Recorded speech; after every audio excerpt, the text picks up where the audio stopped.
तो ज्योतिबा फुले को, सावित्रीबाई फुले को, फातिमा शेख को प्रधानमंत्री क्यों नहीं देख रहे हैं? क्यों उनका मन द्रवित नहीं हो रहा है? क्यों बेटी बचाओ बेटी पढ़ाओ का नारा देने वाली वो फुले पति पत्नी है, उनको वो नमन नहीं करते हैं? क्यों उनकी फिल्म को टैक्स फ्री नहीं किया जा रहा? क्यों बटोगे और कटोगे की के भाषण देने वाले बीजेपी के जो नेता हैं वो ज्योतिबा फुले और सावित्रीबाई फुले पे शांत हो जाते हैं? क्यों? क्योंकि इन लोगों की जो मानसिकता है, मैं फिर से कह रहा हूं बड़ी जिम्मेदारी के साथ, वो मनवादी मानसिकता है।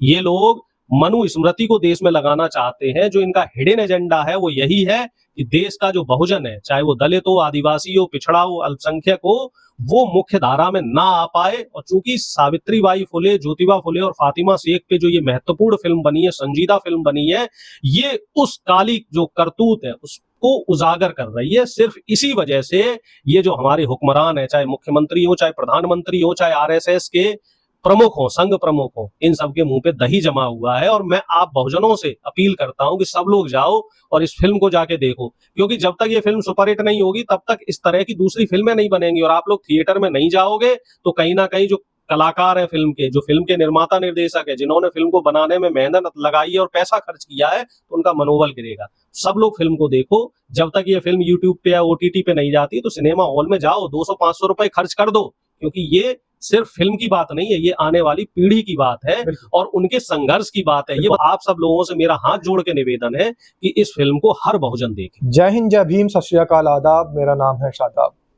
देश में महात्मा गांधी को तो सब जानते हैं, लेकिन देश में जब महात्मा ज्योतिबा फुले की बात आती है तो लोग सोचने में मजबूर हो जाते हैं कि आखिर इन महात्मा का नाम, इनका जिक्र हमारे सामने क्यों नहीं आया। इसी तरीके से बेटी बचाओ बेटी पढ़ाओ का नारा तो सब जानते हैं, लेकिन बेटी पढ़ाने वाली असली नायिका सावित्रीबाई फुले का जब नाम आता है तो लोग सोचने पर मजबूर हो जाते हैं। हालांकि उन पर एक फिल्म बन चुकी है और विवादों में घिरी हुई है। उसी फिल्म के ऊपर चर्चा करने के लिए हमारे साथ स्टूडियो में मौजूद हैं डॉक्टर अरुणेश यादव। बहुत बहुत स्वागत है सर आपका। जी बहुत बहुत धन्यवाद। अरुणेश जी, जब बेटी बचाओ बेटी पढ़ाओ का नारा आता है तो लोग मोदी जी एकदम कह देते हैं, लेकिन जो बेटी पढ़ाओ की बात करी गई थी, बेटी पढ़ाओ की जो असली नायिका है सावित्रीबाई फुले और फातिमा शेख, उनमें से सावित्रीबाई फुले का जो योगदान है उसकी बात आती है। उस पर अगर फिल्म बन रही है तो उसका विरोध हो रहा है, तो देश किस ओर जा रहा है? देखिए, जितना श्रेय सावित्रीबाई फुले को मिलना चाहिए उतना ही श्रेय फातिमा शेख को भी मिलना चाहिए। तो पहली बात तो ये है कि दोनों के जो योगदान है वो अतुलनीय है, इनकी कहीं कोई तुलना नहीं की जा सकती। और इसमें एक पहलू ये और है कि चाहे कोई भी सरकारें रही हो, चाहे ब्रिटिश उस समय हुकूमत रही हो, लेकिन जो शासन सत्ता में बैठे लोग थे, जो सत्ता के इर्द गिर्द लोग थे, वो कौन थे? वो आरएसएस और मनवाद की विचारधारा वाले थे। और उन लोगों ने इतिहास को छिपाया है, आधा इतिहास दिखाया है जी। जब किसी मनवादी विचारधारा के व्यक्ति ने कोई अच्छा काम किया, बीएचयू किसने बनाई, तो उसका जिक्र तो हो जाता है कि बीएचयू जो है वो बनाई गई। क्यों बनाई गई? क्योंकि वो बनाने वाले जो व्यक्ति थे वो उस जाति से आते हैं जिस जाति का इस देश में आधिपत्य रहा। लेकिन बीएचयू से पहले नालंदा को, पिछड़े को नहीं, नालंदा तो बहुत पहले की बात हो गई। हम आते हैं 1800 का जो ईस्वी का लास्ट दौर था कि दलित को, पिछड़े को और आदिवासी को, और खास तौर से जो देश की आधी आबादी है महिलाओं को, उनको शिक्षा दिलाने के लिए संघर्ष किसने किया? बिल्कुल उस बात पे वही लोग, महिला शिक्षा की शुरुआत किसने की? वही लोग उस समय क्या बोलते थे कि हमारे घर की बेटियां अगर चिट्ठी पत्री लिखने लग जाएंगी, पढ़ जाएंगी, तो चिट्ठी पत्री लिखने लग जाएंगी, तो उससे क्या है, उनके प्रेम प्रसंग हो जाएंगे, वो चरित्रहीन हो जाएंगे। सोच देखिए उन मनवादी विचारधारा के लोगों। बिल्कुल। और वो कहते हैं कि साहब पढ़ लिख जाएंगी लड़कियां तो ये अंग्रेजों की तरह कपड़े पहनने लग जाएंगी, इससे हमारी संस्कृति खराब होगी। सोच देखो आप कि तो यहाँ तक की थी कि महिलाओं को स्तन ढकने तक पर भी पाबंदी थी। वो और पीछे की बात है कि स्तन के आकार के हिसाब से आप टैक्स लोगे। दलित के पीठ पे झाड़ू बांध के वो घूमेगा कि भाई उसके पैर ना पड़ जाए। तो ये तमाम ऐसी कुरीतियां थी, चाहे वो बाल विवाह की कुरीति हो। अनुने जी, आपने कुरीतियां, एक मिनट और, 10 साल 11 साल की बच्ची की एक अधेड़ उम्र के व्यक्ति से शादी कर दी जाती थी, कहाँ तक न्याय संगत है? बिल्कुल। जब कोई आदमी का जो पत्नी है वो उसकी डेथ हो जाए तो कोई दिक्कत नहीं, लेकिन जब किसी औरत का आदमी मर जाता है तो उसको सती सती प्रथा। प्रथा के तहत जिंदा जला दिया जाता है। अरुणेश जी, तो ये आप तमाम ऐसी कुरीतियां थी जिन पे पर्दा डाले रहा गया, और इन कुरीतियों में, बिल्कुल कुरीतियां क्यों थी? शिक्षा का अभाव था, और शिक्षा की अलख जगाने वाले ज्योतिबा फुले और उनकी धर्मपत्नी सावित्रीबाई फुले, जिनको देश का सबसे पहली महिला शिक्षिका कहते हैं, उन पे जो बनी हुई फिल्म है, उस फिल्म का अब विरोध किसने किया? ये उन्हीं लोगों ने किया जिनके पूर्वज उस समय उनका विरोध कर रहे थे। मेरा सवाल यही है कि आपने जो बातें बताई हैं, कुरीतियों का जिक्र किया है, ये 18th सेंचुरी की बात है, जी 19th सेंचुरी से पहले की बात है। जी, यानी देश आजाद नहीं हुआ था, लगभग गुलाम देश की बात है, 1880 के आसपास की बातें हैं। 1887 में देहांत हुआ सावित्रीबाई फुले का। लेकिन एक सवाल ये उठता है कि आखिर देश आजाद होने के इतने समय बाद आज भी देश वहीं पर खड़ा है जहां 18th सेंचुरी में खड़ा था। आज भी सावित्रीबाई फुले का विरोध हो रहा है, उस समय भी सावित्रीबाई फुले का विरोध हो रहा था। आज भी लोग, संतों की जब बात आती है तो संतों में संत कबीर का भी जिक्र आता है और बहुत सारे संतों का आता है। संत रविदास को कैसे भूल जाते हैं? जब महात्मा की बात आती है तो महात्मा में बहुत सारे महात्माओं का नाम आता है, और अब तो न जाने कितने ऐसे महात्मा बन चुके हैं जिनकी भगवे रंग से पहचान होती, लेकिन महात्मा ज्योतिबा फुले को कैसे भूल जाते हैं? तो ये साजिश है, जानबूझकर किया जा रहा है ये सब कुछ, या फिर समाज से एक पहलू छुपाया जा रहा है? हालांकि देखिए, मेरी बात बहुत से लोगों को कड़वी लगेगी, लेकिन जाति हमारे देश के डीएनए में घुस चुकी है जी। अगर कोई ऊंची जाति का व्यक्ति होगा तो उसे समाज में सम्मान की दृष्टि से देखा जाएगा, कोई नीची जाति का होगा, नीची जाति मैं नहीं कह रहा हूं, ये भी कहने वाले वही लोग हैं इन्हीं का पैमाना कि है। मैं कुलीन हूं, ये लोग नीची जाति के हैं। ये पैमाने बना लिए कि हम ब्राह्मण हैं, हम सर्वश्रेष्ठ हैं, हम क्षत्रिय, हम सर्वश्रेष्ठ हैं, और फिर ये कहते हैं कि जाति धर्म मत देखो, हिंदू बन जाओ। रोटी बेटी का संबंध आएगा तो वो उसमें गोत्र भी ढूंढ के निकालेंगे। जब वोट की बात आएगी तो सब हिंदू बन जाएंगे। हाँ, वोट के लिए हिंदू हैं, शासन सत्ता में बने रहने के लिए हिंदू हैं, लेकिन जब सामाजिक ताना बाना बनाना होता है, जब समता मूलक समाज की बात आती है, तब ये फिर आपस में बट जाते हैं, और बड़ा दुखद पहलू है। अच्छा अरुणेश जी, आप तो जैसे प्रोफेसर हैं, आप इतिहास के भी जानकार हैं, मुझे आप ये बताएं और हमारे दर्शकों को भी, बहुजन समाज के लोगों को भी, कि आखिर ये जो अपने आप को सवर्ण कहते हैं, तो ये सवर्ण बाहरी है या फिर सवर्ण के अलावा जो और जातियां हैं वो बाहरी? अब आपने ऐसा मुद्दा छेड़ दिया है कि हो सकता है बहुत से लोग मुझे देशद्रोही कह दें। देखिए, जो इतिहास, हमारे देश का इतिहास जो कहता है, चाहे वो दलित है इस देश का, या पिछड़ा है, या आदिवासी है, या अल्पसंख्यकों में भी बहुत सारा जो तबका है जो पिछड़े दलित माने जाते हैं, पसमानदा माने जाते हैं, तो ये लोग इस देश के मूल निवासी हुआ करते थे। और जो खुद को सो कॉल्ड सवर्ण कहते हैं, जो खुद को सो कॉल्ड ब्राह्मण, क्षत्रिय और वैश्य वर्ग कहते हैं, तो ये इतिहास कहता है कि ये लोग यूरेशिया से आए हुए हैं। अच्छा। और इनका इतिहास क्या है कि ये लगभग 3000 साल पहले, उसके आसपास ही 100-200 साल आगे पीछे की बात होगी, आके वो यहाँ दरअसल बिजनेस करने आए थे। लेकिन चूंकि हमारे देश में हर तरह का माहौल है और संपन्न है, जी। हर तरह की सब्जी, फल और मसाले, खास तौर से उस दौर में मसाले के लिए हमारा देश फेमस था। तमाम दुनिया भर से लोग यहाँ मसाले लेने आते थे, तो आके यहीं बस गए।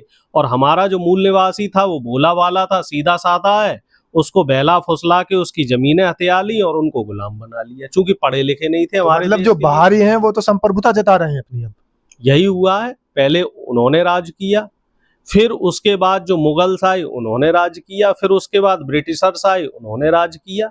और कमी क्या रही कि शिक्षा का अभाव था। शिक्षा एक वर्ग विशेष के पास थी। अब महात्मा फुले का विजन देखिए, कोई ऐसा व्यक्ति जो 150 साल पहले ये चीज समझ गया कि शिक्षा कितनी महत्वपूर्ण है। ये बाबा साहब भीमराव अंबेडकर के पहले की बात है। सोचिए उस व्यक्ति का विजन कितना होगा। और वो व्यक्ति अति पिछड़ी माली जाति से आता है। माली आप लोग जानते होंगे, जो गार्डनर होते हैं, गार्डनिंग करते हैं, तो माली जाति से आते थे। और उन्होंने शिक्षा की अलग हर दलित, पिछड़े और आधी आबादी में, वो जानते हैं कि एक पौधे को सींचकर कैसे वृक्ष में तब्दील किया जाता है। उसके बाद उस अलग को आगे बढ़ाया बाबा साहब भीमराव अंबेडकर ने। उन्होंने नारा भी दिया कि शिक्षा शेरनी का वो दूध है जिसे जो पिएगा वो दहाड़ेगा। अब आपका एक महत्वपूर्ण सवाल तब के और अब के दौर में, तब तो आप आवाज भी नहीं उठा सकते थे जी। तब आपकी हिम्मत नहीं होती थी आप राजा के सामने या किसी पंडित जी के सामने या जो सवर्ण क्लास है उनके सामने बोल सकें, पेशवाओं के सामने नजर भी ऊपर नहीं कर सकते थे। अब कम से कम आप सवाल तो कर सकते, हालांकि स्थितियां अभी भी वही हैं। सवाल करोगे तो क्या होगा, आपको पीटा जाएगा, आपकी लिंचिंग की जाएगी, आप अगर घोड़ी पे चढ़ रहे हो तो उतार के आपको जो है बेइज्जत अच्छा, किया सवाल जाएगा। हमारा फिल्मों से शुरू हुआ था, फूले फिल्म का हम जिक्र कर रहे थे। अभी आपने हाल ही में देखा होगा कि the Kerala story, the Kashmir files, हाँ, इस तरीके की अराजक फिल्में जब आती हैं, साबरमती फाइल और साबरमती फाइल्स आ रही है, या इस तरीके से उन्होंने इंदिरा भी बनाई, हाँ, इमरजेंसी भी बनाई, कुल तो मिला जुला के जो सांप्रदायिक फिल्में हैं, सांप्रदायिक सौहार्द को बिगाड़ने वाली फिल्में बिगाड़ने कहा जा सकता है। उन फिल्मों को तो हमारे जो गवर्नमेंट के लीडर्स हैं, कई प्रदेश के मुख्यमंत्री हैं जिन्होंने टैक्स फ्री कर दिया, और सबसे पहले जाकर वो बैठे पहली रो में और जाकर कर रहे हैं, अपील कर रहे हैं।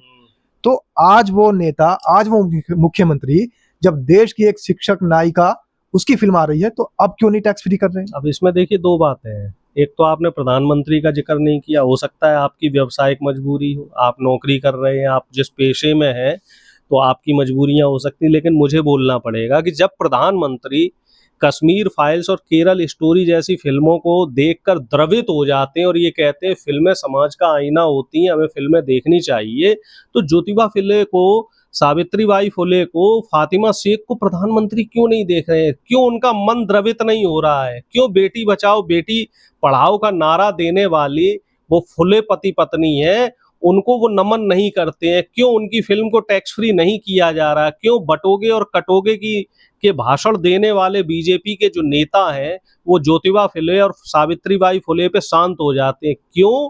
क्योंकि इन लोगों की जो मानसिकता है, मैं फिर से कह रहा हूं बड़ी जिम्मेदारी के साथ, वो मनवादी मानसिकता है। ये लोग मनुस्मृति को देश में लगाना चाहते हैं। जो इनका हिडन एजेंडा है वो यही है कि देश का जो बहुजन है, चाहे वो दलित हो, आदिवासी हो, पिछड़ा हो, अल्पसंख्यक हो, वो मुख्य धारा में ना आ पाए। और चूंकि सावित्रीबाई फुले, ज्योतिबा फुले और फातिमा शेख पे जो ये महत्वपूर्ण फिल्म बनी है, संजीदा फिल्म बनी है, ये उस काली जो करतूत है उसको उजागर कर रही है। सिर्फ इसी वजह से ये जो हमारे हुक्मरान है, चाहे मुख्यमंत्री हो, चाहे प्रधानमंत्री हो, चाहे आरएसएस के प्रमुख हो, संघ प्रमुख हो, इन सब के मुंह पे दही जमा हुआ है। और मैं आप बहुजनों से अपील करता हूं कि सब लोग जाओ और इस फिल्म को जाके देखो, क्योंकि जब तक ये फिल्म सुपरहिट नहीं होगी तब तक इस तरह की दूसरी फिल्में नहीं बनेंगी। और आप लोग थिएटर में नहीं जाओगे तो कहीं ना कहीं जो कलाकार हैं फिल्म के, जो फिल्म के निर्माता निर्देशक है, जिन्होंने फिल्म को बनाने में मेहनत लगाई है और पैसा खर्च किया है, तो उनका मनोबल गिरेगा।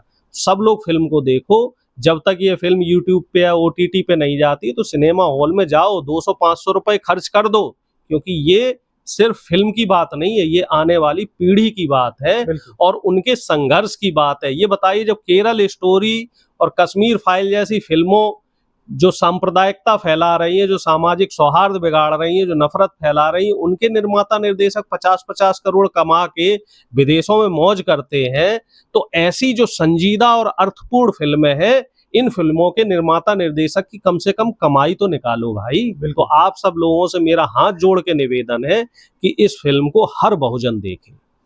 देखिए, इन्होंने अपील की है डॉक्टर अरुणेश यादव ने कि बहुजन समाज को फूले फिल्म देखनी चाहिए। हालांकि फूले फिल्म या फिर महात्मा ज्योतिबा फूले, माँ सावित्रीबाई फूले, अहिल्याबाई, इन सबके जीवन परिचय को पढ़ना बहुत जरूरी है बहुजन समाज के लिए। खास तौर से बहुजन समाज जब इन लोगों को पढ़ेगा तो उसको पता लगेगा कि आखिर समाज में इनका क्या योगदान रहा। फिल्मों की बात कर रहे हैं, आर्टिकल 15 आई थी, लेकिन आर्टिकल 15 को भी दर्शक ज्यादा नहीं मिल पाए थे, जो कि बहुजन समाज के लिए एक आईना साबित हुई थी। इसी तरीके से फूले मूवी आई है। आज फूले मूवी को देखना इसलिए जरूरी है, मनोरंजन का साधन होती है फिल्में, लेकिन कहीं ना कहीं एक संदेश छोड़ जाती है। तो आपके लिए भी एक संदेश छोड़कर जा रहे हैं हम कि अरुणेश यादव की बातों से आप कितना सहमत हैं, जवाब जरूर दें। इंतजार रहेगा आपके जवाब का। तब तक के लिए जय भीम, जय संविधान। धन्यवाद। जय भीम।